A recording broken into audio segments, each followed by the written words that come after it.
West Cork Beard Company make beard oil and beard balm for a strong, healthy, great-looking beard. Handmade from all natural ingredients in Clonakilty, West Cork. Check out their YouTube channel for beard care tips and advice, or catch them online at westcorkbeardcompany.ie. For Gooners everywhere, this is the ultimate football app for you. For match highlights, interviews and the best Arsenal videos and podcasts. Download the free Gunners app now from the App Store and Google Play. Good evening. Welcome to the Same Old Arsenal. A bit of a special one for you tonight, chaps. We are going to be doing a 1 to 11, an all-time 1 to 11 of my guest, Mr. Kenny Ken. Ken, how are you, bro? I'm really, like I said, looking forward to this because, I kind of calculated, my life and how much Arsenal's been involved in it. And I calculated that, according to my mum, it was her who got me into Arsenal in the first place. And she swears blind that it was her who took me to the first Arsenal game. Because I always considered my first Arsenal game to be without an adult, to be in 1984. But she swears blind that she was taking me in 1975 as everything. And she's one of the reasons why I do support Arsenal. And even now, if Arsenal are playing the Emirates and we're a goal down at half time, she actually asked me what's going on, and I think, well, hang on here, I'm not Arsene Wenger, I'm not Unai Emery, I'm not Mikel Arteta, but she said, yeah, but you're near them. You need to ask them what they're doing. I said, I can't do that because security will throw me out. But yeah, she's just as passionate as as before. And if it wasn't for me and my brother, would never be Arsenal fans, even though we were born and brought up in Islington. It's brilliant, mate, and your family was getting you into football. It's funny, my story, because I actually got my dad into football, believe it or not. He was never really into money sport, really, until I come onto the scene. And obviously he had me, and I was mad about football, mad about Arsenal, and mad about Ian Wright. And he then got right into it and got the bug, and the both of us have been going ever since. So it's funny. Yeah, and it's great. And we still our season tickets are next to each other in the Emirates. So me and my dad still go to this day. But Kenny, this is all about you, mate. So we've got you on to do your 1 to 11. You kind of touched on it, but what is your footballing era? Where does it go back to, mate? Well, the footballing era goes way back to Terry Neal, because I just remember when I first sort of was conscious about football. I just remember like the big match, on 2:30 on a Sunday, and I remember match of the day being after Starsky and Hutch.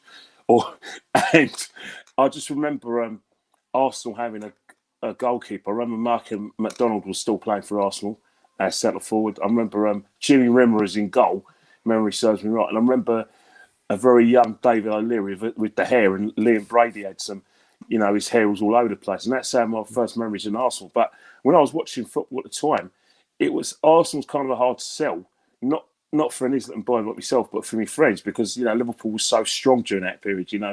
Under Bob Paisley, and it was one of those things where they won everything. They won the European Cup a few times, they won the league, and they played some fantastic football. And we were just like a cup side, dude. But if you live in where I lived in Andover Estate, where in Finsbury Park, which is off Hornsey Road, off Durham Road and off Seven Sisters Road, you can't be anything but Arsenal. And it's a kind of an Arsenal enclave. And then you've got 6 acres around the corner, which is Arsenal as well. And also you've got Hayden Court as well. All that sort of area around Lennox Road, going through Durham Road, through the Funthall Road. It's Arsenal daft, really Arsenal daft. And it's where a lot of the lads, the lads, I'll put that in inverted commas, that's where they used to go to home and away. They used to come back with tales and souvenirs and about everything they got up to. And it's a mad Arsenal area. And I think if anyone who's watching this podcast, ask them about the Moray pubs around the Moray, the Duke in Funthall Road. They're the real Arsenal pubs. Everyone talks about the Gunners pubs, and they talk about the Tolly. No. The real Arsenal pubs back in the day, the 70s, was a Duke and a Moray. I said, I challenge anyone to say anything different. If you're from that area, you're Arsenal through and through. There's a few Spurs fans here and there, but we try to keep them away because they're just the black sheep of the estate. Mate, it's great to listen to those stories because they are like myself. I was born in '87, so obviously a little bit too young to remember some of the great memories that we had. But you're not. You know, you've Yeah. seen some fantastic Yeah. memories as an Arsenal fan. So we are going to go through your favourite players, your 11 favourite players. What kind of formation are you going to go with, Kenny? I think you just go 4-4-2 because I think what's happened is that before the Blackpool managers came along with, and I'm talking about the Mourinho's, when I was watching football, you know, players like, especially the great Liverpool sides, and even up until, you know, Roy Evans, it was and Arsene Wenger is actually a throwback to these Liverpool managers where players had to think for themselves. The manager's theory is that I'm not as good as you, and I was never good as you when I played. In my opinion, you're world class. So I don't need to tell you how to play and how to change points during a match. You need to work out yourselves. And if you look at the great Liverpool sides, they were doing that. And that's how football was. 4-4-2, leaders on the pitch, and they worked the way out. Arsene Wenger replicated that because he had players like Adams, Vieira, but he had players like Bold, Dixon, Winterburn, knew their way around a football club, won leagues, won in Europe, had the experience. He didn't need to tell them how to play football. They worked out themselves. It was only when, towards the end, where we stopped having these players and Patrick left, that I suppose the players like Cesc Fabregas needed a bit of guidance. They needed Arsenal more, and I think that's where Arsenal wasn't at its strongest. But football during that period is 4-4-2, and that's where I'm going to go. And it was way up to about in the 1989, because remember we played three at the back. You know, clubs in Europe were playing with sweeping. Remember the Catenaccio with Helena Herrera in Internazionale. Remember Rinus Michels title football, and you had Bayern Munich as well in Germany, where Franz Beckenbauer was a kind of a sweeper. So that wasn't happening in English football. So that's why I'm going for a 4-4-2. Sounds good to me. Thank you to everyone in the chat room for joining us. Nigel, thank you for moderating as ever. Michael, welcome. Ryan from Mr. Arsenal podcast, and also we have a big fan, Kenny. Nice to have you here as well. So, Thank Kenny, you very much. we're going to go into your team. We're going to start. Please start us off with your goalkeeper. Who have you gone for in goal? Right, it's very difficult because you got Jens Lehmann, probably a leader, more of a leader than David Seaman ever was. He wasn't as calm as David, but it was one of those things where I just felt that after we, you know, like Arsene Wenger went to Barcelona, I think he should have tapped into Jens Lehmann a bit more. And he's kind of, he's kind of the player that I identify more. But Seaman radiated calm. Pat Jennings, whatever any Arsenal fan tells you, especially the younger ones, let me tell you something now. Pat Jennings was still in his prime when he came to Arsenal, from about 77 up to about 81 before he got his injuries. He was world class. But in terms of like a perfect goalkeeper, I've got to go for David Seaman, because even though I've got a soft spot for the other two players, David Seaman was clearly one of the best goalkeepers of all time. And he unfortunately, you know, he didn't go on as long as he liked with England, and there was problems with 2002 with Ronaldinho, and remember 9 for the halfway line. But let's not forget, he was the saves he made. I mean, we're talking about Pesco Salido in the 2003 semi-final at Old Trafford. Amazing. There was a game against Leeds where in the FA Cup run-up in 1991, where Leeds were absolutely played as a park. There was one time he did this save from made a save from Gary McAllister. Took about 2 deflections, but he still managed to turn over the bar. He basically on his day was flawless, and a lot of that's got to do with the great Bob Wilson. So my goalkeeper is David Seaman. That's a great shout. And I want to ask you a question, Kenny, because everybody goes on about this back five and they include David Seaman in that. But that back four in front of him was fantastic. But how much credit does David Seaman have to take for that? Because you've got to have a great goalkeeper as well, haven't you? Well, I think with this David Seaman, he wasn't like a Peter Schmeichel, because Peter Schmeichel was basically, he was like the sergeant major. He saw himself as the captain of the defence. So he wasn't shout. David's a very calm man, like Alan Smith. It's like if Tony Adams was to have a go at David Seaman and have a go at someone like Alan Smith, they'll go into their shell. Like some players, they needed a boot up the backside. But David Seaman wasn't that. But I think what David Seaman did is that he radiated calm. Because if you look at some of the Arsenal games, it's, you know, especially in the sort of late 90s, there was a time when, you know, like some goalkeepers don't like shots at them. But if you looked at it, right, whenever a defender tried to cut, you know, go down and on a put a cross in, a lot of our, like I said, right backs and left backs, you know, Winterburn and Dixon, they had no problem letting them cut in because they had so much confidence in David Seaman that if someone had a pole drive from about 30 or 25 yards, because David Seaman's position was so correct, they were confident in the fact that he would turn it around a post, put it over the bar. But they had great confidence that, you know, he would save it because he was one of the best shot stoppers from range I've ever seen. You only have to look at his that save in Euro '96 when Muller, you know, got, you know, like I said, got the ball 30 yards out, takes a shot, and David Seaman just makes it look easy. Yeah. But another goalkeeper, that's going in the top corner in Euro '96 semi-final against Germany. So that's what David Seaman did. He radiated calm amongst the defence, and they had great confidence in him.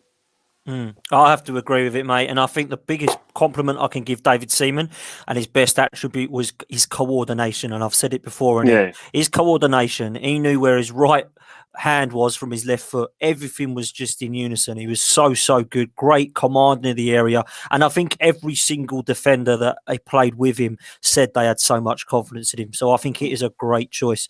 Kenny, before you go on to your back four, hello to Mr. Lee Farrell in the chat. Hello to Richard Butler. Thanks for joining us both. Kenny, you've gone for a back four. Your right back, please. Who are you going to go for at right back, mate? Well, I've seen some fantastic right backs over the years. You know, I had Pat Rice, you know, legend, double winner in 1971, left us in 1980, went to Watford, you know, built, you know, like I said, got the youngsters coming through at Watford under Graham Taylor, great player, and also an Arsenal coach as well. And, you know, Arsene Wenger's number 2, Mr. Arsenal, even though he was born in Belfast, came originally when he was 18. And like I said, he grew up around the Eslin area. And his brother still comes to matches. But then you had Viv Anderson, you know, great experience for young players, you know, great experience for, you know, Don Howe first and George Graham. Went to Man United, but, you know, when you're 31 and someone offers and Fergie throws money at you at 31, that was a good deal for Viv. But Laron wasn't, you know, Bizem Teme wasn't really a right back, but he converted to one. But for me, you've got to say Lee Dixon. The way he was unflappable as a right back.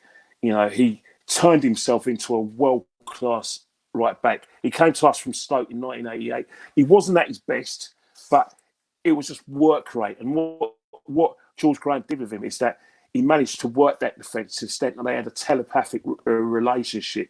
And that's why Lee Dixon, for me, and the fact that he was still playing top-class football to the age of 38 says a lot about Lee Dixon, especially in the early Wenger years. And I think what Wenger did really well for players like Lee Dixon is that it gave them that sort of edge, you know, like facets of the game. It's always been there, but it was never really encouraged because, you know, what Wenger wanted more from his centre-halves and defenders. He wanted them to, you know, like I said, link up the attack, try and, you know, get on the counter-attack and the overlap. And I think Lee did that very well. I think when he was under George Graham, I don't think that was very encouraged very much. And sometimes he looked a bit laboured. And sometimes for England, it wasn't its fault. Maybe in the early Wenger years, if Arsene Wenger was there, like I said, in probably the early 90s, then I think Lee Dixon may have been the right back for England for quite a while because of the fact that Arsene Wenger was trying to encourage more attacking sort of play. But as Richard says as well, yeah, Lee Dixon came from, like, you know, he was at Burnley, Manchester lad, went to Burnley in the 4th division, then went to Stoke, and he's worked his way up. So for me, Lee Dixon all day long. I think it's a great shout. I thought Lee Dixon was Mr. Consistent. I loved the play that he used to have behind Ray Parlour. I thought him and Ray Parlour had this kind of telepathic knowledge and intelligence between them. I thought they were fantastic. And of course, Dixon was part of that famous back four as well. Kenny, we're going to go over to your left back, please, mate. I bet this was quite a hard choice for you, wasn't it? Oh, it's definitely. Remember, we've had some fantastic left backs. We've got Bob McNabb, 1971, double winner. Sammy Nelson, a legend, from Belfast, went to Brighton. His daughter's married to Matty Pryor, the ex-England wicket keeper. Great defender. But you got Kenny Sampson, came to Arsenal from Crystal Palace. He was, because Crystal Palace sold him, that's when they went in decline, because they sold their truly world-class defender. Then he got Nutty Winterburn from Wimbledon, crazy game boy, turned himself into a world-class left-back. Ashley Cole, top class, And then you had Silvino before he had passport issues, was a good left-back as well. So we've been sport for choice. Ashley Cole was the best left-back in the world during that period. He kept Cristiano Ronaldo quiet. Kenny Sampson, had he been around today, would be top class. But in terms of my preferences, I'll have to go for Kenny Sampson because he was unflappable. No right winger got the better out of him. No right wing. Like I said, he was strong in a tackle. His distribution was fantastic in the attack as well. His crossing ability was great. He had a great long throw.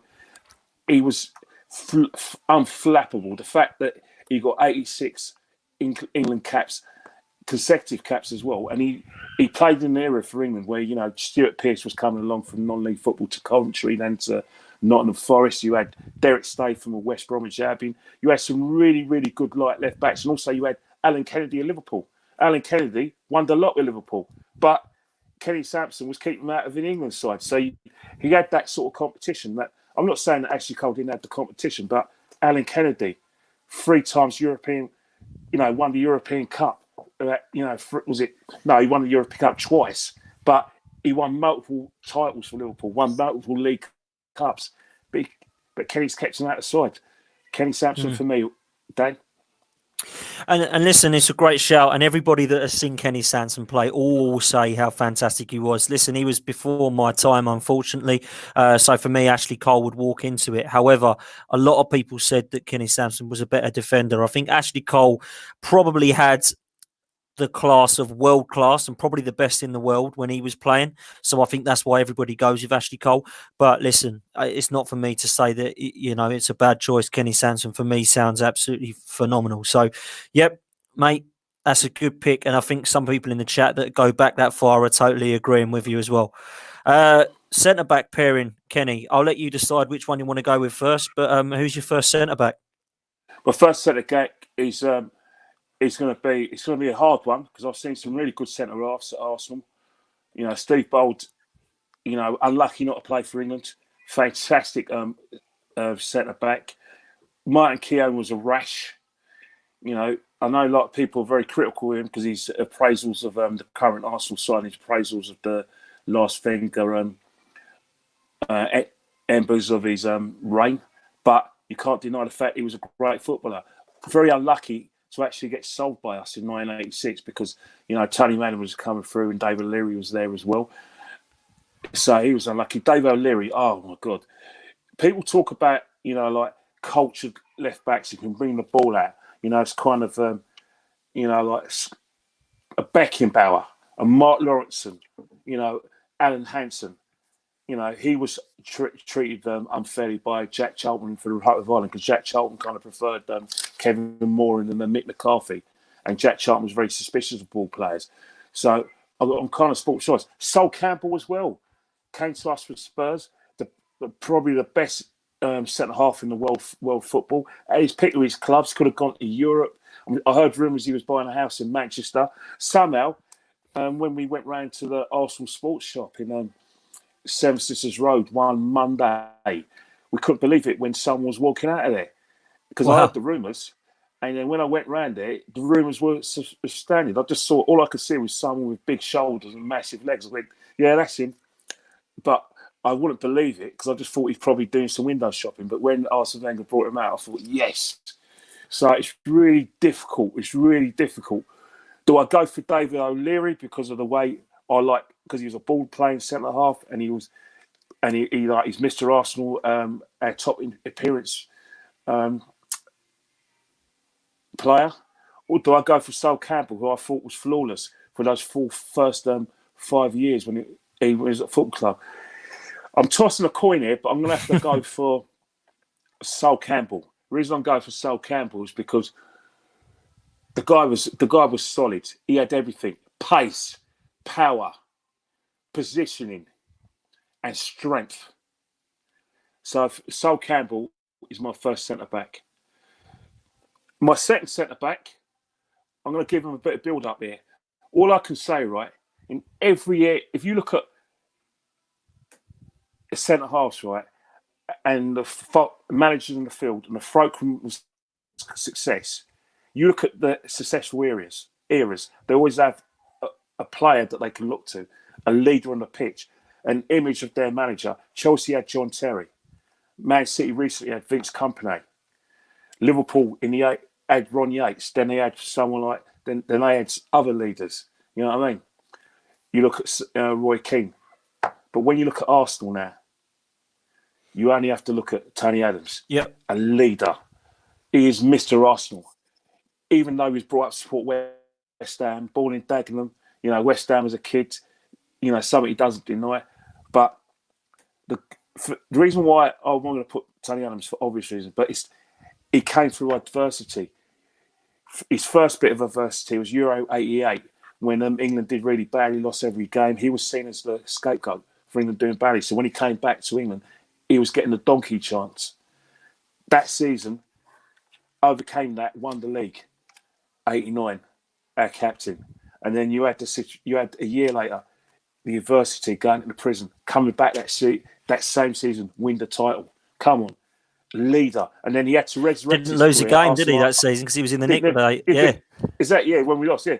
And then he had to resurrect his career because he had knee injuries. Euro 96, getting injections to play matches for England. And the same thing at Arsenal as well, injections, where he basically didn't even play all the games. But just having them around, the club was fantastic. He got the best out of Dennis Bergkamp. He knew that if he got at Dennis Bergkamp and had a go at him, he wound him up to play great football. He knew when to put his arm around people's shoulders. Tony Adams, all day long. And he was a great defender. He was a great defender and he could play too. And a lot of people see that he was a leader and he was a captain, but he was one hell of a defender as well. I think Tony Adams walks into everyone's 1 to 11. I don't think you can be an Arsenal fan and not put Tony Adams in. But your partner is an interesting one because Martin Keown and Steve Bold never really get a look in, but they were fantastic. And the other one is obviously David O'Leary, who is the most appearances for Arsenal still. So it is quite hard to pick a partner, but I think, Tony Adams and Sol Campbell, they are my pairing. They did play together, not very long, but they did play together in the 02 season. And I think that they're both rocks at the back. And one thing that Lee Judges did say to me a few weeks ago about Sol Campbell, which I think is so true, when Tony Adams retired, we never really missed him, did we? Because we had Sol Campbell.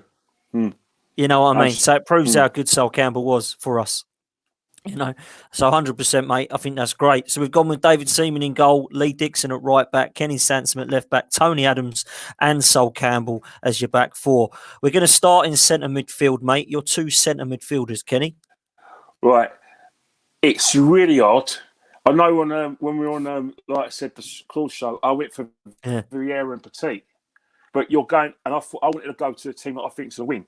But in terms of my favourite players, I have to pick Liam Brady. The reason why I picked Liam Brady is that he was. You look at the way we play now, and the way Arsene Wenger was trying to get us to play, in the way George Graham got us to play before. Let me first dispel a myth. Liam Brady would have got into George Graham's teams, all right? Because not only did Liam Brady have the flair and the passing range and the skill, he worked his nuts off as well. So he would definitely have got into George Graham's side. So let's dispel that myth. He would definitely have got into Arsene Wenger's sides as well. But in terms of pure footballing ability and entertainment, Liam Brady has to get in there. I didn't put him in my all Arsenal winner because I thought in terms of the balance, I put Vieira and Petit because how can you forget about Petit? Fantastic player. In with Vieira at that time, there's a period between 1998 and 1999 and 2000 where they were the best midfield pairing in probably European football. But So you can't leave them out. Also, you can't forget about Gilberto Silva. Oh, brilliant. Fantastic player. Fantastic. And like when we when he got bought in after he won the World Cup in 2002, he made us into a solid outfit. The guy had no weaknesses whatsoever. His work rate was fantastic, and he just did his job. He protected the back four, but he could pass the ball as well, and he had a bit of a goal threat. Not as much as we like, but he had a goal threat. So I'm leaving. So he's one you can think you're not thinking. And let's face it, the guy I love more than anything, Santiago Cazorla. I know a lot of people think, I love him. Saying? Santiago Cazorla could play in any era. Great on the ball, 2 great feet, or right hand side of the midfield.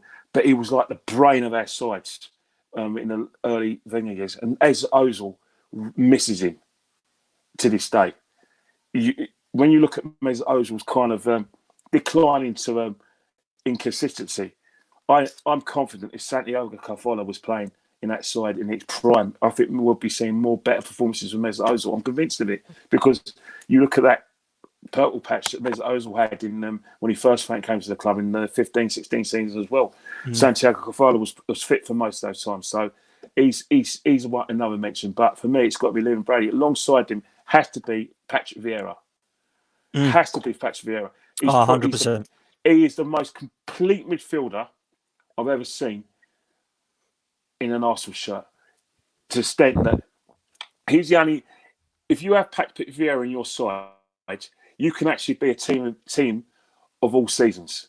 Because at the end of the day, if you want to play good football, then Vieira could play. If you want to fight, he's up. Oh yeah, come on then. We can have a fight. You want to play the long ball? All right.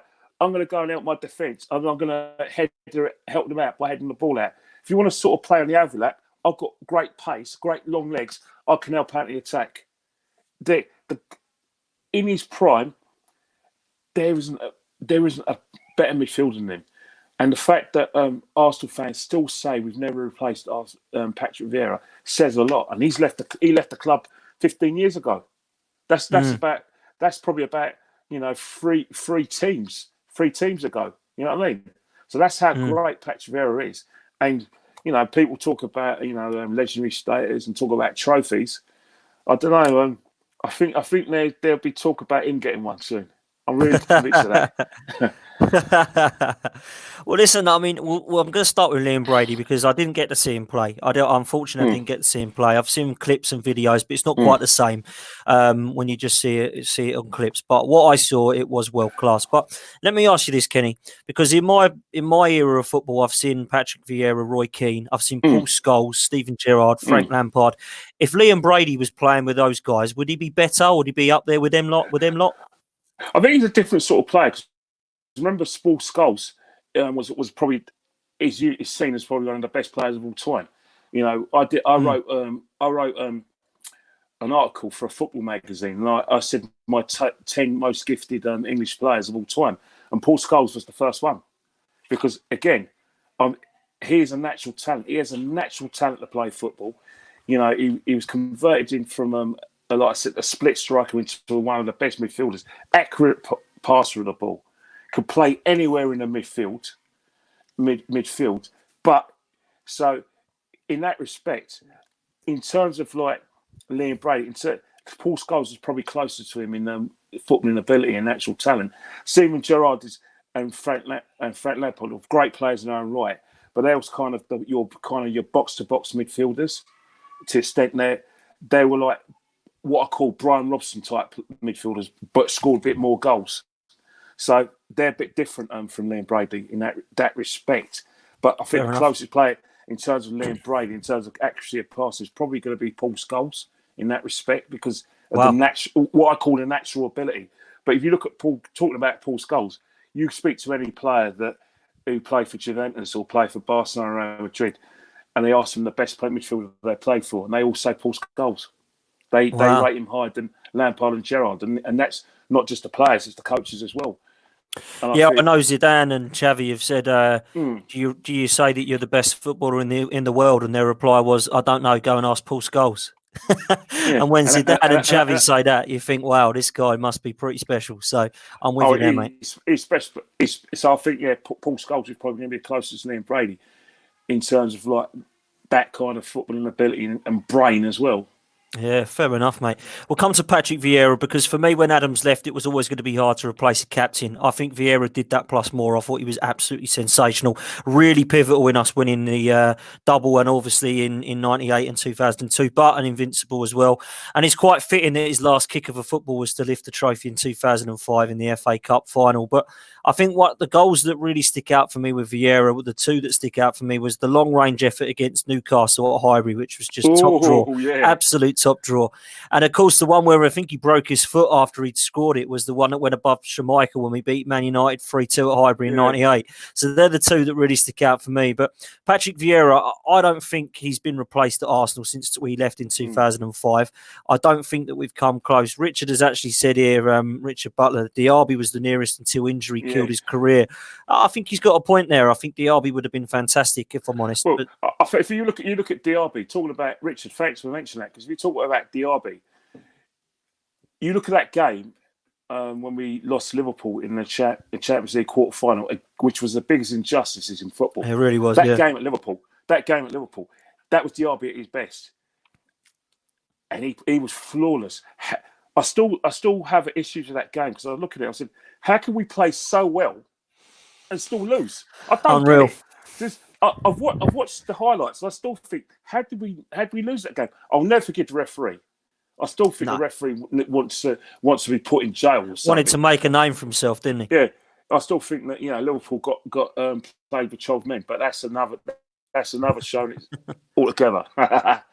But you're right, it's been hard to replace Vieira, and we have had some players that have come in and done a job, but they've not been anywhere near, in my opinion. So Patrick Vieira will go down as in top 5 best ever Arsenal players and probably one of the best midfielders there's ever been, certainly in the Premier League. Okay, that's your two centre midfield. You've gone for Liam Brady and Patrick Vieira. Who are you going over on the right-hand side, Kenny? Well, it's the thing about it, we've had some great players on the right-hand side, and some of the players who could play on the left could play on the right. For instance, the player that I'm going to choose for the left could easily play on the right-hand side.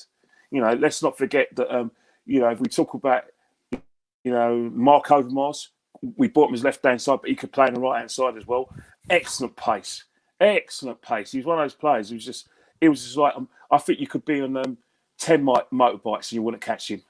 And he had a good goal threat as well. Bit greedy, but, like I said, successful players are always greedy, aren't they? Messi's greedy. Ronaldo, in his day, Ronaldo's greedy. Ronaldo wants to take every free kick, every penalty, and he's the only player who's not a centre forward who still wants to be a top goal scorer and get the golden boot. So you have to have that thing about you to be a great player. But for me, it's got to be Rocky. It's not there. Rocky's not there for sentimental reasons. He's there because of football ability, most important, and he's there for what I consider my favourite era, which is the George Graham era in '86, where George Graham, came to us from Millwall. Don Howe left with the hump because we were going behind his back to approach Terry Venables from Barcelona in order to get him the job.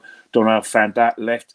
Steve Burtonshaw became caretaker manager, and then we took a punt and went for George Graham from Second Division Millwall.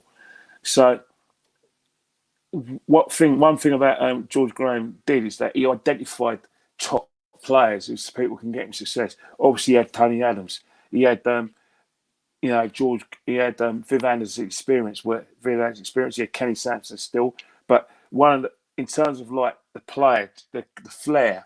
That was David Rocastle. And David got his. It was actually Don Howe who gave David his debut the season before in against Newcastle away.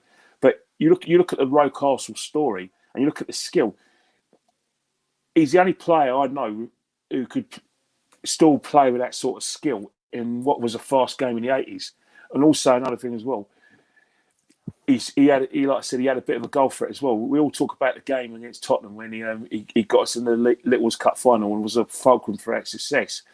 But there were other games as well. There was a game against Liverpool as well in the League Cup game at Liverpool. We drew 1-1, and he scored a fantastic goal. But it wasn't the fact that he scored a fantastic goal. It was his performance was just out of this world. And then you look at the goal against Man United, and when he was out with injury, where he chipped Michael from about 30 yards.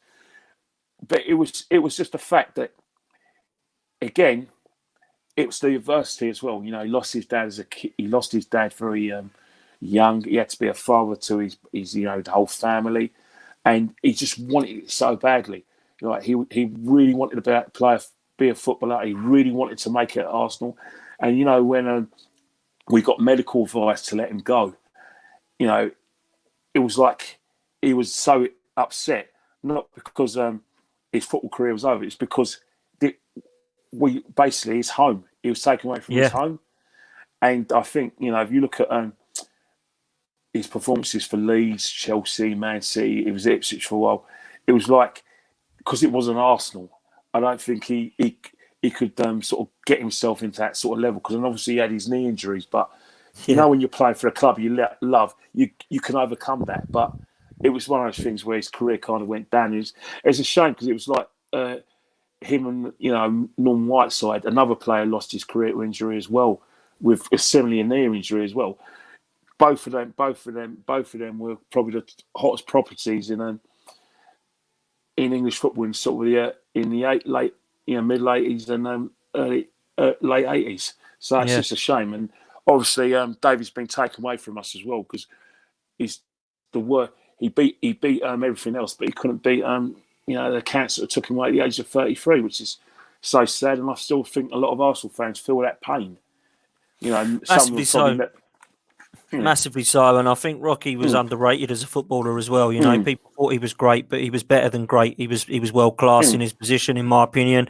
And I was lucky enough to see some of him, but most of my time was after it. I mean, 91, 92 was when I started supporting Arsenal, when he was on the verge of going. And I think that he was so good on that right hand side. Really was fantastic. He played in the centre a bit as well, but he had the most flair, and he was so skillful. It was like a Brazilian when he was playing. He was that good, and he was strong as well. It was strong. There's one time when we were playing Nottingham Forest in the 87-88 season, and him and Stuart Pearce went for a tackle. Now Stuart Pearce is the only player, right, who enjoyed the battle of Rocastle and matched him strength for strength. There was one time they both went the ball, and all I heard was I thought I heard a bomb go off, and I looked down. It was both Stuart Pearce and David Rocastle going for a tackle. Both of them came out unscathed. I swear to God, it was like a bang, and I thought, oh my God! And Rocastle was feisty as well.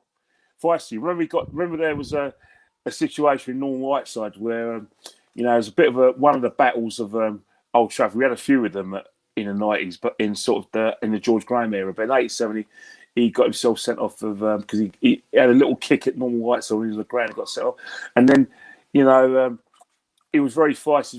I don't know if anyone can mention, maybe your dad might tell you about this, but when we played Norwich and beat them 4-3, the bit of a melee as well. And David Rocastle was the first player in the battle, defending his mates. And there was the Battle of Old Trafford as well, in 1991. I won, that was right in there. So a big one, that one, wasn't it? Yeah, it's Barney. But Rocastle knew how to take care of himself as well and defend his mates. Yeah, right. All around a great player. Why do you think that he didn't play that regularly for England then, Kenny? I mean, I know that Beardsley and Barnes at the time, players like that. Were they just getting ahead of him, or? I think his injuries as well. I think remember England were England. Remember in the 1986, England got to the quarterfinals of their. They got to the quarterfinals of the World Cup, and in '88 they had a really strong squad, and probably the strongest squad they had since 1970, which beggars belief what happened when they lost all their games. But I think around 1990, I think Bobby Robson was looking at Dave Rocastle to be that kind of player to fight aside. But it's that season, 89-90, when David began to get his injuries, and that's where he came back from injury just a bit too late for the World Cup 1990 squad. Because I know Bobby Robson was looking at him, but he was bit too late, because I know he played the last probably 10 or 11 games in the 89-90 season, and I think it was just a bit too late for him. And then injuries kind of took on, because I think he only got about 14 appearances for England. But again, if he was fit enough, he definitely would have got in a lot of the squads for Bobby Robson and later Graham Taylor. But again, you've got to remember, English football was very much a 4-4-2 kind of game, and the only teams that were playing European football was probably Liverpool. And England did try to play like Liverpool, but they didn't have the Liverpool kind of players. So it was hard for players with flair to kind of do well. You know, Chrissy Waddle had a good England career, so did Johnny Barnes, but there were always a bit of suspicion that if things went wrong, it was their fault. Glenn Hoddle should have got about 150 caps for England, and they got 53. So you could, if you flair players like Glenn Hoddle, you know, Barnesy, Chrissy Waddle, and you know, like David Rocastle, that time, you know, maybe now we're trying to play with more sort of flair-based style, possession-based football. Would have suited those him sort of players. Yeah. Rocky was suiting up, but again, I think Rocky's had that kind of adversity, but he also had injuries as well, which kept him out of a lot of England squads. No, it's fair enough. I think he should have played more for England and was a great player for Arsenal. Great choice over on the right. That's the right hand side. Are you gone for on the left then, Kenny? You know what? He's spoilt for choice there, because you know I could just go for Barton. You know people talk about, you know, God bless his soul, the late Geordie Armstrong could have played on the right, could have played on the left. You know, before David O'Leary, he was Arsenal's record holder for appearances. David O'Leary broke his record, and then you've got players like Anders Limpar, fantastic. You know, for a period between 1990 to about 93, he was unbelievable. And then you had players like Brian Mulwood, bought him from Sheffield Wednesday in 1988 for about a season and a half, flawless, and he was definitely a catalyst for us winning that league in '89. Great performances. So you can't ignore his claims. And then you've got Mark Overmars, who could have played on the right, but in the left, period between 1997 and 1999, unplayable before he got injuries, before Barcelona waved their pre-contract in front of him. Couldn't stop scoring. Very greedy, as I said. But, you know, how can you forget that game at Old Trafford? He was unbelievable. He absolutely destroyed Gary Neville that day in March '98. He absolutely murdered him. But I have to go for Bobby Pires. The reason why I'm going for Bobby Pires is because people talk about other players, you know, two players I'm going to mention later, maybe. But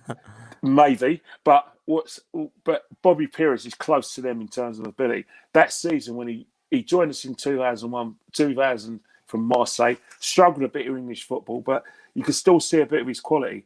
You know, his first game he played was he was on the subs bench when we played Sunderland in 2000. Yeah, he got Bobby kicked a tells bit, a story.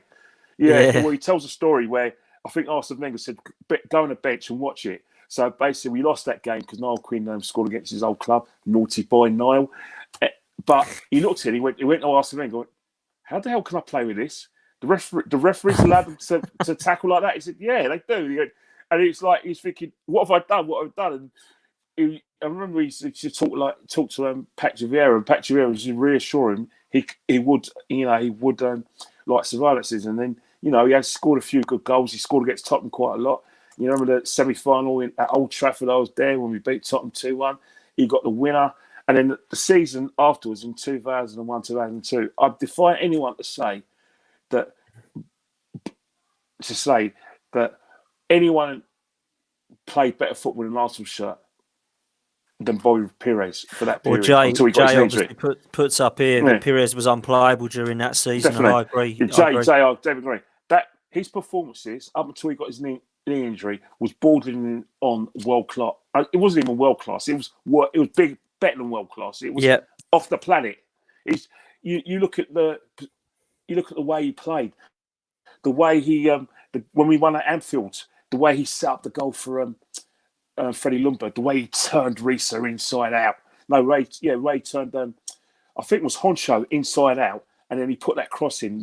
Ljungberg made a late run into the box, puts the ball in the net. Remember, Ljungberg could have been on the left-hand side as well, so I've left that the guy right there. And then you look at Dennis Bergkamp. Everyone talks about Dennis Bergkamp's goal at Newcastle, but what people don't know, who provided the assist? Robert Pires. The way he just puts that past, Dennis Bergkamp does the rest. bamboozles Dabby Sass, puts the ball past Shay Given. And someone's just mentioned that goal against Aston Villa, the way he gets the ball, controls it, and then he uses the defender as leverage. He lobs the defender, lets him look silly. All 6'5" of him lobs Schmeichel, and then looks out and says, "You know what? Easy. What more can I do?" That was Bobby Pires. It was that good. Let's not forget, he scored the winner in the 2003 Cup final in the indoor final against Southampton. Southampton, and in the Invincible season, he was flawless as well. And there was one thing I did like is that if you looked at the sort of down that left, you had Pires, Henry, Ashley Cole. Yeah, so good. There's a great goal against Inter Milan away. Yeah. I think the first goal we score against Inter Milan out of the 5, they're all 3 of them combined, and it is that good. But also, Richard makes a great point here that he loved the goal at the Lane.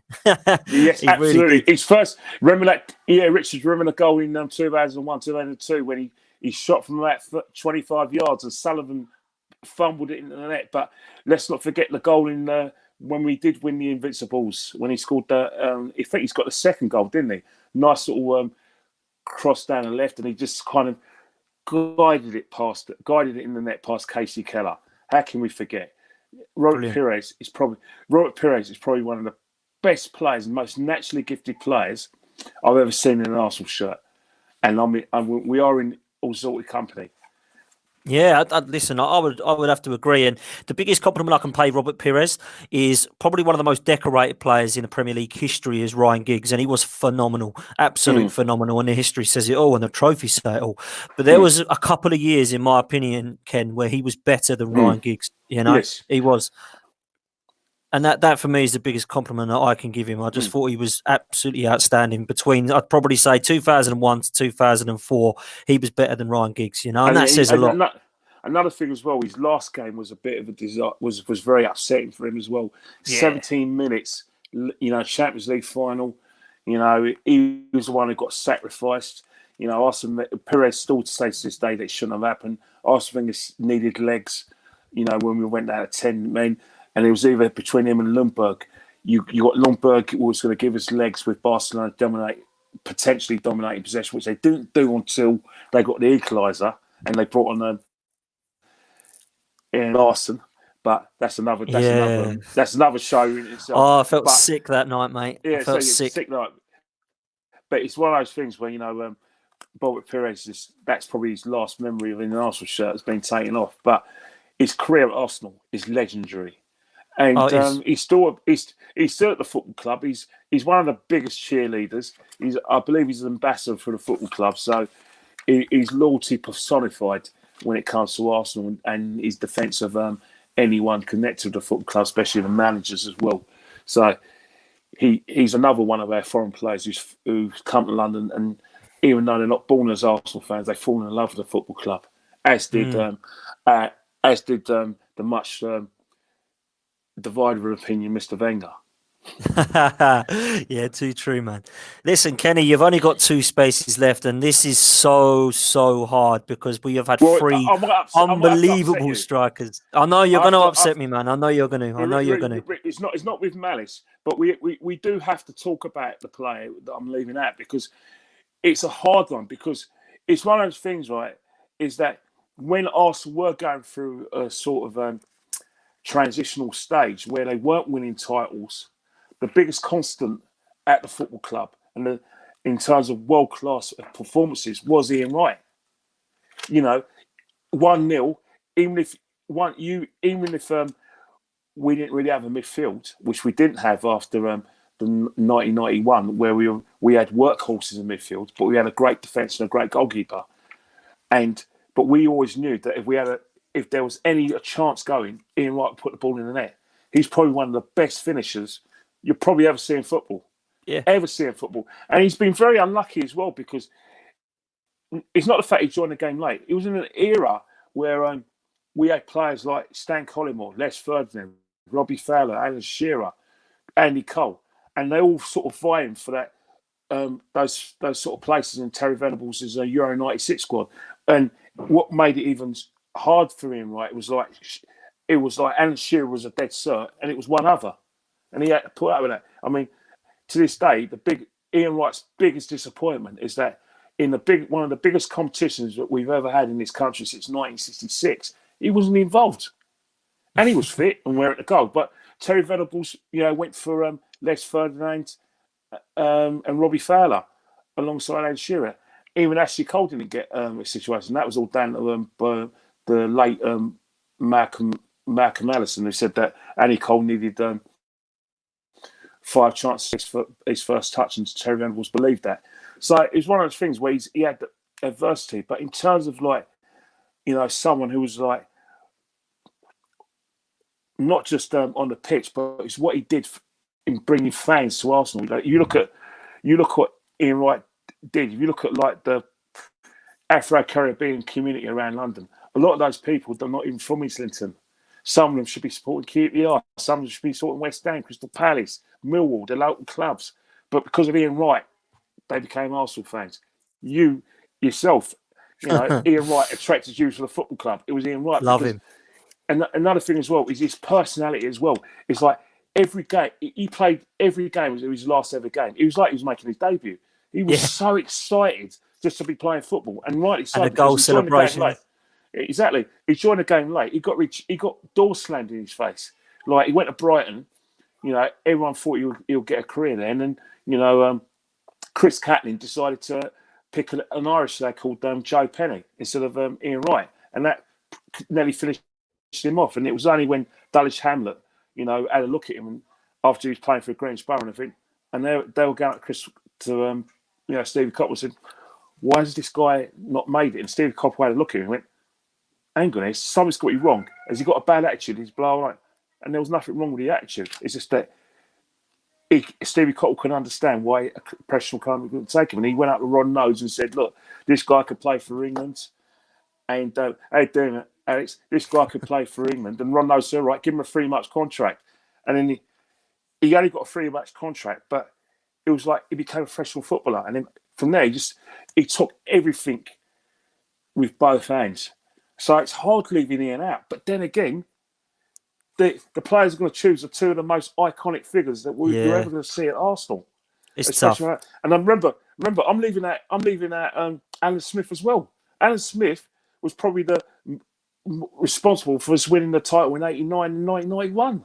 And 94 against Parma, 94 against Parma. And Parma as well. Exactly. Yeah. But he was a Golden Boot winner in 91, Golden Boot winner in 89, scored goals in like I said, the famous game in '89, the first goal, which it did touch his head, Liverpool fans, Steenie Nicol. It did touch his head, so stop being a bad sportsman. I'm leaving, but I can't fit him in the side.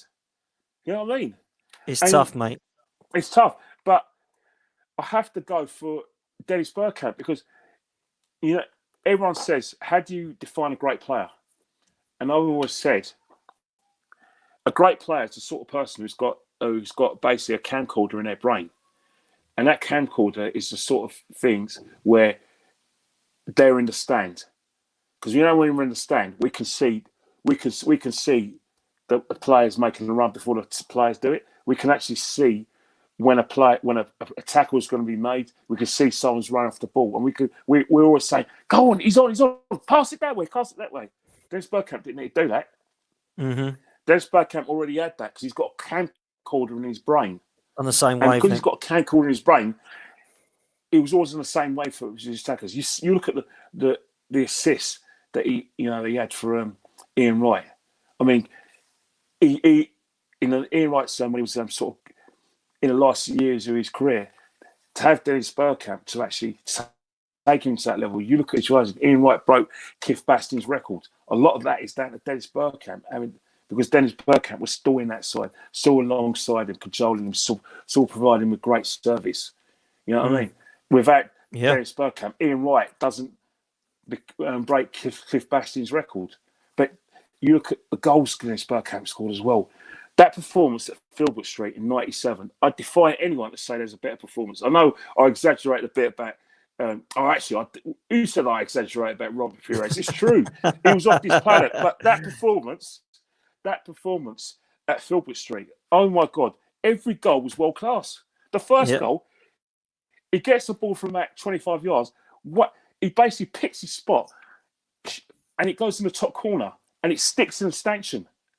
Casey Keller doesn't know what day it is. No. And then it was a 1-2 with David Platt. He manages to lob, like I said, dink it over Casey Keller. And then look what he did to Matt Elliott. Oh, All 6'3" of him.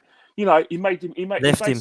He twisted him inside out, twisted blood or what, and he still managed to have the finesse to put the ball, place it past Casey Keller. yep. That's probably a better goal than what he scored against Newcastle with Davies. Like Nigel says here, all 3 goals were in the goal of the month as well. Yeah, that's right, nice. And then you look at the St James's Park 2002, Rob Perez, nice crisp pass. He gets the ball. He actually has his hand up, because what people don't realise is when he had his hand up, Yeah. he says to Robert, I'm here, pass. So when Robert's got the ball, he's already got Dabisas getting tight. So what he does with his left foot, he manages to flick it past. Well, bloody hell, what's happening here? And then he managed to use his strength to actually, hold off Dabisas. Dabisas is on the floor, and then he gives himself enough time to place the ball past Shay Given. What about his goal in Southampton? Those first 2 goals, the volley. Oh, amazing. Glenn Helder, who didn't do much for us, but he managed to put that great cross in for Dennis Bergkamp in 95 when he went 10 games without scoring, volleying the net, and then where in the second goal, he just gets the ball, bang, top corner. And then you look at the goals that he scored in 97, 98, where he was unplayable. Sunderland, I remember Stadium of Light where he did that celebration. Yeah. It's in the FA Cup where he just gets the ball, does a silhouette, and then looks at the top corner. And then you had the goals that he scored against Barnsley, home and away. Great goals, top corner, left foot, right foot. Another thing about as well, he was a tough bastard, He didn't was. mess with him. If you wanted it, he had it. He built himself up. If you looked at his back in the first season, it was like puny.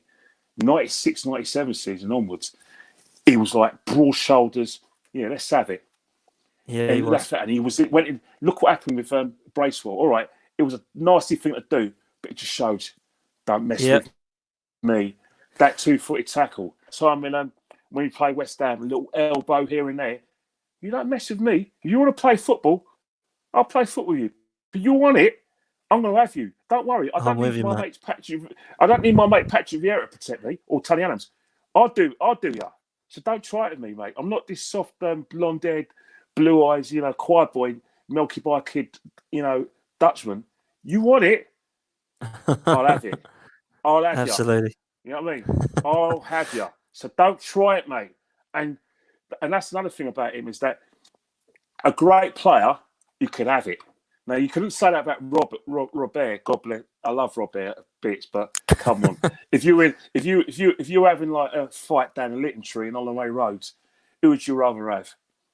Dennis Bergkamp or Robert Perez? Dennis all day, mate. It is Dennis all day. All day, man. Great player. For me, the best player to wear the shirt, in my opinion, Dennis Bergkamp. My favourite player was Wrighty, but the best one to wear it, I think, was Dennis Bergkamp. And the one for me that I love, well, there's a couple, obviously. There's one that Mr. Jay's just talked about here, which was the one at Highbury against Spurs, the 3-1. That cross from Ian Wright. Unbelievable goal. Absolutely. Ian Wright, he turned, but basically, he turns. It was a left back. Is it like Wilson or someone like that? Yeah, Wilson. Yeah. He turns with an inside out, puts a cross in. Dennis Bergkamp controls it one time, and then he gets the ball, places it past Ian Walker. Adams actually scored a volley that game. That's as right. Well. He did. And Ian Wright got a penalty. And Ian Wright. Yeah. It's like Dennis. It's one of those things, right? You look at it, right, and you don't even have to watch the highlights. You just have to think about the memories. And then one of my favourite times as well, when we had the Dennis Bergkamp Day in 2006, where it was like a game in April. We're all wearing orange shirts because it was 10 years. It was Dennis Bergkamp's 11th season at the time. It's 10 years since Dennis Bergkamp was at the club, although he joined us in 95. But we said it to 10 years anyway. 10 consecutive seasons, and we're all wearing orange shirts. Guess what? He scores a typical Dennis Bergkamp goal during that in that match. Gets the ball, looks up, top corner, right foot.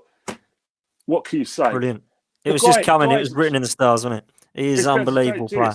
But the thing is, the player I'm going to choose right now is, if anyone comes up to me, right, and says, who's the best Arsenal players you've ever seen, right? I'll say to them, who do you think is the best Arsenal player you've ever seen? And I said, well, half of them are going to say this player, and half are going to say Dennis Bergkamp. You know what? You're both right. Yeah. I will say this player I'm going to choose, but on another day I'll say Dennis. That is what How Arsenal close? fans have got. Yeah. Arsenal fans have to be privileged to have these two players in the same era. But I've got to go for. Come on, you've got to go for the va-va-voom. What's the French for va-va-voom? Do you know the French for va-va-voom, Dan? Because I don't. I don't know the French for va-va-voom. All I know is that when the thing about this player, I've known about this player for quite a while, because everyone says, oh, yeah, you know, we never heard of him before he came to Juventus. Nah, do your own work, mate. He was at Monaco under Arsene Wenger, and one thing I always noticed about him is that he had basically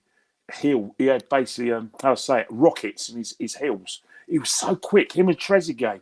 I remember there was a game when they were playing for Monaco against Man United in '98 where him and Trezeguet destroyed the Man United defence. That's probably why they bought Jaap Stam the next season, because he ended Palace's career because of his pace. So I didn't know about him. And then, you know, '98 he was before he got injured, he was actually the first choice for France because he scored 3 goals during that World Cup. I know he scored a couple of goals against Saudi Arabia. So I did know about Thierry. And then he got his big move to Juventus. And I didn't understand why he wasn't playing up front, because they played him out on the left. I was thinking, well, hang on here. I swear when I was watching him for France in '98 and when I was watching him in Monaco that he was playing the right foot. I thought, whoa, that's a bit of a waste. Who's playing in his place? And I think they bought Trezeguet as well. Maybe Trezeguet, played up front during that period. That's probably why in order to play Trezeguet and Henry together, they put Henry in the left. But when he first came to the club, remember we had who was a better finisher, Lee? Well, there you go. Lee's got a question for you. Who was a better finisher? Ian Wright, easily. Ian Wright was a unique finisher, Lee, to the extent that he lived for goals. He breathed them. He'll kill you as well. I mean, Ian Wright, I forgot to talk about Ian Wright's Mr. Knees. I mean, poor old Steve Gruzovic had probably broke his nose from about the 10th time in his life, because Ian Wright, you know, the ball was free, and Ian Wright put the knee in, you know, like in Gruzovic, broke his nose, but still made sure he scored as well. So Ian Wright I don't think Ian Wright didn't just live for goals. I think he killed for goals as well. Yeah. But going back to this player, when we first got him, I'm telling you now, Dan, you probably don't remember this, or if you did, it was probably, you must have been about. What year were you born? 87? I was so 12. I was young when we signed Henry. I was about 11 or 12. Yeah, but he was amazing when we signed him. Let me tell you something now, right? When we used to sing Thierry Henry, a good man, lovely man. His name is. I'm going to embarrass him. His name is John Tester, because I'm very good friends with his daughter Joanne Tester. I know Joe. Yeah. Joanne Tester. And Joanne, I know you watch this, babes. Remember when your dad, when Thierry first came to the club, we used to go Thierry Henry, and he used to go waste the money. Really? Thierry was terrible when he first came. Seriously, for the first few games, he couldn't hit a barn door. Trust me, his finishing was unbelievable. His coordination was terrible. He was like, he used to make the wrong runs. He any time it was a few months, wasn't it, before he actually. And what's happened is that he was so bad that we had to play Carnu up front. Not that Carnu was a fantastic player, by the way. Yeah, he was. But Thierry had to work his way into him, and he scored his first goal against Southampton coming off the bench, where again it was where he turned, held up his player, top corner. And there was a game in when we played Derby County when Arsene Wenger said, right, I'm going to release this guy and play him up front. Played Derby County. It was a Sunday game. It wasn't on Sky. I was at the game, obviously. I was a season ticket holder. for a few by then for a while. And that game against Derby, that's where Thierry became Terry Hatless to Thierry Vavavoom Henry. That game, he scored 2 goals and he never looked back. Yeah. Anyone look in the archives, 1999, Derby at home with the 1-2-1. Go and look at that video of that match. That's when Thierry, a star was born. From then on, unbelievable. He was unbelievable, unplayable. You just look at that season itself when we finished second. The season afterwards, we were poor second to Man United. But the season we won the league, 2001, 2002, oh, Vavavoom. What's the French for Vavavoom? And then 2003, and then 2004. That's those goals that goal against Liverpool. Well, look what he did to Carragher, his best mate. Unbelievable. He touched. I don't know. He wasn't touching knees then, was he? Bloody hell! He just went inside out. And it was 3 days before, 3 days after we lost to Chelsea in the Champions League quarterfinals when Wenger substituted him. Hat-trick in that game. And then remember that game against Leeds? Oh, Lee Farrell's just put there 4 goals against. Yeah. That was unbelievable that night. I've never seen it. If you like, it was a Friday night game. No. I don't know why we played that. Unbelievable. No, I don't either. I was there and I remember seeing it thinking that's the best individual performance I've ever seen. Definitely. Unbelievable. And do you remember the goal when we played against, was it Charlton, where he backheeled it. It backheeled it out of nowhere. But what about that goals against Man City when in the Invincible season? Oh, it was like an arrow, David James is in goal, and he just went, you know what? I've had enough of this. Bang, top corner. Yeah, and then unbelievable. Roy Carroll, who was winding them up before, went in his face. I said, "All right, I'll show you." 35 yards. Roy Carroll dives one way. Realises the ball's going the other way. I remember when he nutmegged Danny Mills as well, and he started doing that in his face. Remember that as well? That was brilliant. Definitely. Danny Mills, let's remember that. Let's not forget the penalty. Remember the penalty between him and Robert Perez? Robert Perez is that time when they played Man City when Jesus. Robert Perez as Thierry were meant to do like a Johan Cruyff thing. And then Robert Perez foot went numb. He goes, and then they were laughing about it because Robert Perez scored a penalty because we actually won 1-0 with a penalty, but we had another penalty. And Thierry laughed, said, "I didn't ask his foot to go numb." That's it. It was one of those things where you're thinking, bloody hell, he actually does it. When him and Robert Perez make a mess up, they actually do it with a bit of class as well. Yeah. You know what I mean? Yeah. And I think I'm blessed. I am so lucky to be alive to see those 2 players, Thierry and Dennis Bergkamp. Nicolas Anelka could have been a great player for us, but I'm actually glad that we went to Real Madrid now, because if he didn't go to Real Madrid, via his brothers Claude and Didier, I'll never have got to see Vavavoom. There we go. I'm privileged. You look at my team, right? And I look back at it, it's actually quite emotional, you know. Yeah. Because I haven't had a bad life being an Arsenal fan. Mate. You know, sometimes I could be, I moan, I go on Twitter, and sometimes I can be passionate. I could say, you know, we effing go again. Come on, let's have a go. But I'm actually a lucky man. I mean, I'm 48 now, and I consider my Arsenal years from 1979. It hasn't been really that bad. Obviously, we went 8 years without winning a trophy from 79 to 87. From 2005 to 2014, we went 9 years without a trophy. In Wenger's great years, we went 4 years without a trophy, if we talk about 98 to 2002. But what I've done is that I've seen the good, the bad and ugly as an Arsenal fan. I've seen boring Arsenal under Don Howe and Terry Neal. Really boring football, by the way. I saw very boring football in 94, 95 under George Graham, where it was basically the long ball over the top and Ian Wright go and win the game for us. And then I saw the Wenger years where I saw total football. I saw football out of this world, and then I saw Barcelona. Oh God, why? and then since that Barcelona, I've just seen first class rubbish, really. But you know, I've seen FA Cups. You know, Arsene Wenger took me to Wembley a few times, gave me a good day out. Thanks, Arsene. George Graham gave me some great success as well. Terry Neal gave me some great memories of Arsenal. The lads around Andover Estate, 6 Acres, Hayden Court, the Duke of Edinburgh, Funthall Road, the Moray in Durham Road. All you guys I know you guys watch my shows as well. You've got great memories. Hey, He hasn't been that bad, has it? Yeah, He ain't. could We've be a got to be Spurs fan. positive, mate. Yeah, it could be He a could, Spurs fan. you know It what I could be mean? a lot worse, mate. It could be a lot worse. Kenny, the only last two questions I've got for you is who would be your captain be in that side? Oh, come on. It's got to be Tony Adams, isn't it? Got I to mean, be, innit? it's got to be Tony Adams. I mean, you as I said before, I'm going to repeat what I said. You look at every great side, not just in British football, in world football. There's always been a pivotal, sort of a go-to figure, a captain who represents everything their success. Internazionale, Facchetti, God bless his soul. West Germany, Beckenbauer. Arsenal, Adams. Liverpool, Yates in the 60s. Man City, Company. Now, you know what I mean? Leicester's Wes Morgan. You know what I mean? You always have to have sort of a leader. Yep. A leader who basically represents everything about your football club, and they're their sort of players. You know what I mean? And that's why Tony Adams has to be the captain. You're going to ask me who's the manager now, aren't you? I am, yeah. And we're going to disagree on this one. But go on. Well, you know, one thing I'm going to say: can you morph George Graham in an Arsene Wenger and make him into a sort of manager? I know.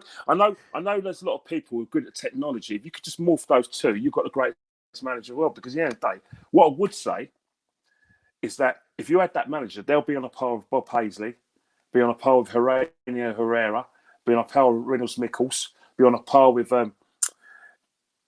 loads. You know, who play. I know a lot of people are going to give me a slap me head. Pep Guardiola, maybe Jose. You know what I mean? All those sort, you know, Helmut Schoen. You morph Graham and Arsene Wenger, you'll get managers as great as them. But you did ask me, didn't you? I did. George Graham. You've gone for George Graham. See, this is the thing. This is the thing, and it's hard to argue. A lot of people say it's Arsene Wenger because of the unbeaten season, because of the Invincibles, because of the how he changed football and stuff like that. George Graham, I started watching football when it was George Graham, and it was fantastic. We saw the 1-0 to the Arsenal. I was a bit too young to remember 91 and 89, unfortunately. Yeah. 92 was my season onwards when we had Wrighty, and kind of from there, George Graham was coming to kind of end, really. And then we went into Arsene Wenger. So for me, I have to choose Arsene Wenger.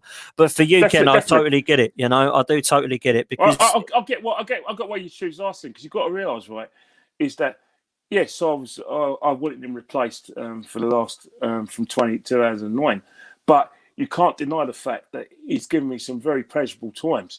You know, I still consider, even though I was frustrated in 2005, 2006, I still consider one of the best days of my life was probably one of the most heartbreaking, the Champions League final in 2006, probably the best time ever. Yeah. I mean, I remember the day, like I said, I remember the area around Paris being very poor. The Saint-Denis is a very poor area. It's like the equivalent of the poor part of the East End. And I remember the day, like my mate, he got the tickets for me because I was the leading. I was the one, probably the only one with a passport, but I was the one who could be bothered to see it out. So I took his passport details. We got the coach from Holloway Road. Dropped us down to Dover. Went on a boat, and the coach took us to from Calais to Paris. Got there, and he said to me, "You got the tickets?" I said, "You can have tickets." Can I have a look at the tickets? He said, "No, you're not allowed to see your tickets until kickoff." I said, "Why?" I said, "There's people around here. I'm not. We've got so far, and we've been dreaming of this day all our lives to get the Champions League final. We're never going to happen again. We're Arsenal. Only clubs like Man United and Liverpool get the Champions League final, not Arsenal. So we're not going to miss out. So you're not having your ticket." He said, "All right, what's the next best thing is we can actually feel my leg. And you can feel the ticket." Because I was wearing like baggy tracksuit bottoms. So I basically lifted them up, and he could feel the foil of the ticket. So that was as good as it got. It's only when we got to the turnstiles I let him have his ticket. But we actually got ourselves on the big screen as well before the game as well. So, you know, it was in 2005, 2006 season, you'll see me in a Chavs hat, in a Burberry hat, celebrating when we got the first goal. Dan, I must, Oh. I must forewarn you. If Arsenal, if a goal goes in at Arsenal, you don't want to be around me, mate. You'll be an A&E. Trust me. Trust me. You're usually gone. Like I said, You're a big lad as well, mate. So yeah, I don't want to. Yeah, you're probably going to need breathing apparatus. You're definitely going to need a ventilator as well, because I'll probably squashed you. But you don't be around me when we score in a big game. Trust Mate, me. I'll take that as a warning. I'll take that as a warning, man. Listen, we're going to run for your team. David Steeman was your goalkeeper. Lee Dixon was your right back. Left back, you went for Kenny Sansom. You've gone for Tony Adams and Sol Campbell in the middle. Liam Brady and Patrick Vieira in centre midfield. Rocky Rocastle, David Rocastle on the right-hand side, Robert Pires on the left, and Henry and Bergkamp up front. That is one hell of a team, mate. If that team was to play in the Premier League this day and age, that would walk the league, wouldn't it? Walk the league, definitely, mate. You got goals, you got total football. Because the other day, I'm one of those people, like, unlike, like, I know Was very well. Was. Yeah. He likes to play with a bit of panache. And I always argue with him. I said, look, let's have some defensive organisation first. And then when we have our defensive organisation, then we could play. I like a bit of pragmatism. I was watching the Champions League final just now, a rerun of the game between Juventus and AC Milan at Old Trafford, the 0-0. Fantastic football. You know what the football was fantastic? Both defences were on top of their game. The midfield protected the defence. The attack worked their nuts off. They created attack from good football, not from defensive mistakes. Watching defensive mistakes spoils my day. I like Fair enough, good organisation defending and good football, but you have to earn the right to play. And that's my team earns the right to play. And yeah, it does, mate. Liam Brady will get some protection from Patrick Vieira and Dennis Bergkamp. So anyone wants it with Liam Brady, Bergkamp and Vieira they're in trouble. We'll get in there and sort them right out. And Rocky as well. We'll sort them out as well. Mate, you've got everything in that team. You've got class, you've got leaders, you've got presence, you've got physical players. It's a great, great side, mate. Kenny, I've absolutely loved it, mate. Have you enjoyed it? I've enjoyed every minute. It's always nice to come and say Arsenal. It's also nice to interact with your guests as well, because the public as well, because I know a lot of people are massive fans of your show. You come a long way. You were like the sister show of the Gooner Talk. Craig's created another show out of nothing. I wish Craig the best. Hope everything's all right for him back in the Republic, and it'd be not. Obviously, you're doing a very good job in his absence, but I'm sure you share my sentiments. That'd be nice to see Craig out again as well. But the best thing is that when this is all over, Craig can get his situation sorted and everything's back to normal. Absolutely, and mate. Who knows, mate? Who knows? Maybe Lee Judges could learn how to use some technology. I'm sure between me and you I was going to say email. I don't even know if he knows how to use an email. Maybe we just draw a picture and just do little points and say turn the computer on.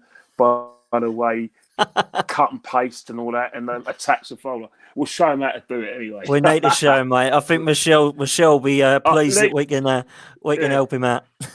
Definitely, absolutely. Kenny, top man, really appreciate you coming on, mate. And thanks you everyone for watching, and thank you for joining. One thing I've got to say to you. Ken. A lot of you guys are not. A lot of you guys. There's this guy I want to promote. If you've got Sky TV, Sky Sports, there's this guy called Marvin Ambrosius, Fit in 5. Go and do that. You want to get fit? I swear to God, you got 5 of these shows consecutively. I'll tell you, you'll be out of breath, but you're fit as well. Fit in 5. There's no excuses. Do Fit in 5 in the morning. Also, there's a guy who trains Michael Team, a guy called Jimmy. I'm sure I'll get his data to you in about a couple of weeks. He does little stuff, workouts as well. So please do not say, I can't go to the gym. Yes, you can. Watch Fit in 5. Go and watch Jimmy. He's got the workouts there and there, mate. No excuses. You've been told, guys. Go and get yourself fit. Kenny Ken says go get fit. Fit in 5. Do it. Mate, it's been a pleasure. I've loved every minute of it, and it's always great having you on, Ken. Thanks so much for coming on. Guys in the chat. My pleasure, Dan. Thank you, mate. Guys in the chat, join us on Friday. We have got another quiz. We are inviting Lee and Harry, who were winners and runners-up of our quiz, and Kenny Ken was on with us at that time. We have got Richard Butler taking them on. We have also got Dan Harry taking them on, and we've got Claude as well. So on Friday night, Richard and Claude, I'm rooting for you. On Friday night, we will get it out there. We will promote it. So please come and join us on Friday, and we will be doing another quiz for you guys to join along as well. Until then, up the Arsenal. Up the Arsenal.